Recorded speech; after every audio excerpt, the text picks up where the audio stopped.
Bonjour. Qu'est-ce que la discipline positive apporte au management? La discipline positive apporte au management une pédagogie responsable qui allie fermeté et bienveillance.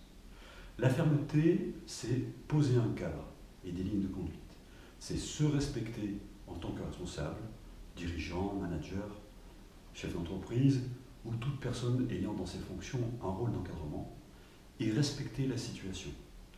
La bienveillance, à ne pas confondre avec permissivité ou laxisme ou gentillesse, c'est décoder les comportements de nos collaborateurs, c'est valider les ressentis et impliquer. Les principes fondamentaux de la discipline positive reposent sur les travaux d'Alfred Adler, psychiatre autrichien, inventeur de la psychologie individuelle au début du XXe siècle. Adler dit que l'être humain est un être social. Il a deux besoins fondamentaux. Un besoin d'appartenir à un groupe, les amis, sa famille, l'entreprise, et également un besoin d'importance. Et ce besoin d'importance, il est satisfait quand je contribue au fonctionnement du groupe. Et tout comportement a une raison d'être. Le comportement est inspiré par la logique individuelle.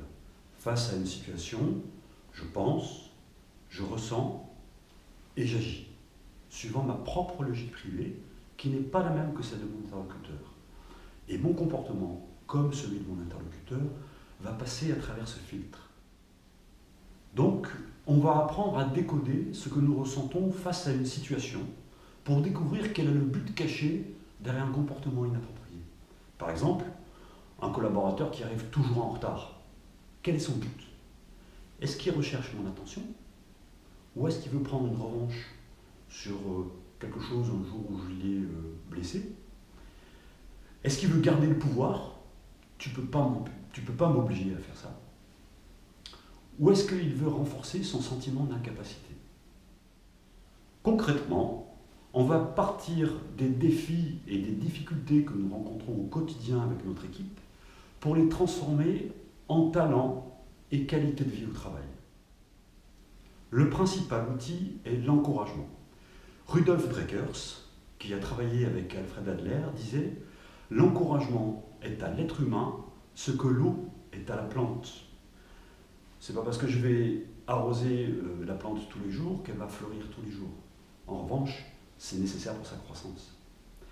On va apprendre à s'encourager soi-même, encourager son équipe pour renforcer le lien d'appartenance et de contribution à la mission d'entreprise et pour valoriser la coopération. Que peuvent apporter ces outils dans le quotidien d'un manager? Comme je viens de le souligner, les outils concrets de la discipline positive vont développer la coopération, transformer les conflits en opportunités d'amélioration et renforcer l'appartenance à l'entreprise. Ils aident à développer la responsabilité, l'autonomie, la coopération, l'ouverture d'esprit, le respect de soi et des autres, la confiance en soi, la capacité à résoudre des problèmes et trouver des solutions. Un exemple d'outil concret. Il est intéressant d'avoir une idée du fonctionnement de notre cerveau. Daniel Siegel, qui est neuropsychiatre américain, a modélisé le cerveau dans la paume de la main. Mon avant-bras va symboliser ma colonne vertébrale. Mon pouce, c'est la partie limbique du cerveau. C'est là que siègent les émotions, les fonctions automatiques, les réactions en cas de stress, la fuite, l'attaque, la sidération. Le dos de ma main, ça va être le cortex, c'est-à-dire raisonner, penser, décider. Et quand j'arrive au bout de mes ongles, là, je suis avec mon cerveau préfrontal, le cortex préfrontal, où se situent les fonctions supérieures du cerveau. La régulation des émotions, la moralité, la prise de décision, la logique. C'est aussi ici que résident les neurones miroirs. Ce sont ces neurones qui font que quand je bâille, par exemple, quelqu'un d'autre va avoir envie de bâiller. Quand je donne à manger à mon bébé, je vais ouvrir grand la bouche et lui-même va ouvrir grand la bouche. Si je souris, mon interlocuteur va avoir envie de sourire également. On se rend compte, d'ailleurs les neurosciences aujourd'hui nous nous le montre, qu'il y a des fibres qui sont directement reliées du cerveau préfrontal à mon cerveau limbique, le siège de mes émotions. Donc je vois que mon cerveau préfrontal recouvre ce cerveau limbique. C'est ça qui me donne la capacité à raisonner. Et quand je suis en colère, qu'est-ce qui se passe? Pof, mon couvercle saute. Et à ce moment-là, on est déconnecté de notre capacité à être logique, à la moralité, à l'empathie. On est en prise directe avec notre stress. On n'est plus du tout capable de communiquer. Et comme j'ai des neurones miroirs, et que mon interlocuteur a lui aussi des neurones miroirs, si j'arrive face à lui dans cet état-là, qu'est-ce qui se passe? Ça, c'est l'escalade. On n'est plus du tout capable d'avoir une communication cohérente et constructive. Donc que faire? Eh bien, prendre un temps de pause pour que chacun des deux puisse reprendre sa capacité à raisonner, à communiquer. C'est intéressant de savoir ça. Moi, en tant que chef d'entreprise, il m'arrive d'arriver dans mon entreprise et j'ai, comme l'exemple que je donnais tout à l'heure, le collaborateur qui arrive systématiquement avec 5 minutes de retard.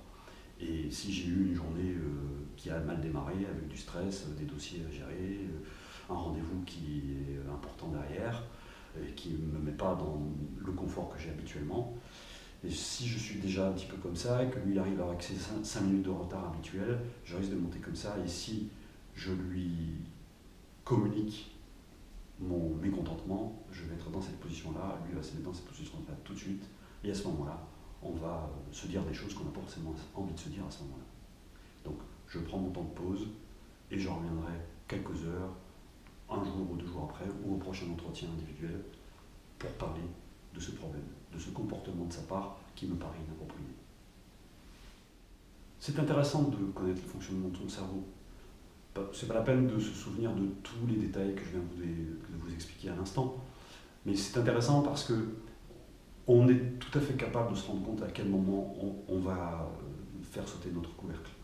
Et c'est intéressant à ce moment-là de prendre ce fameux temps de pause. Un temps de pause, c'est rien du tout, ça peut être juste une respiration, ou je vais m'isoler un petit moment, prendre un café, et ça me permet de retrouver mon calme, d'arrêter de penser à la situation, et d'être capable de communiquer plus tard.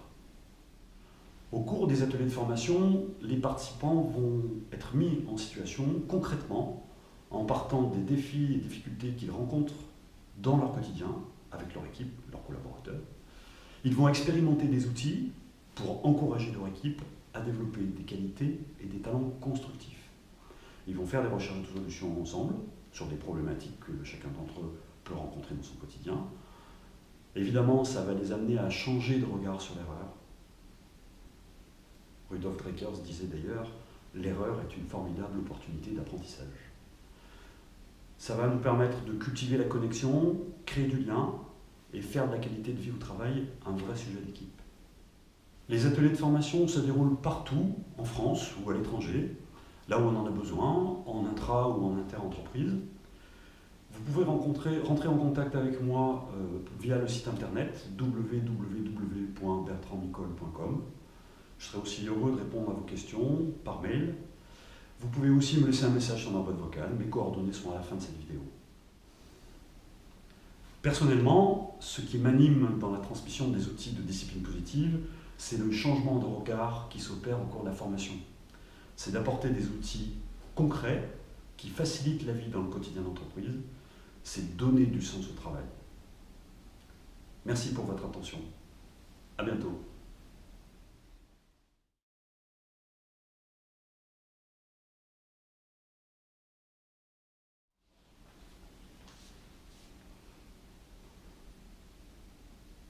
Le principal outil est cultiver la connexion, créer du lien et faire de la qualité de vie,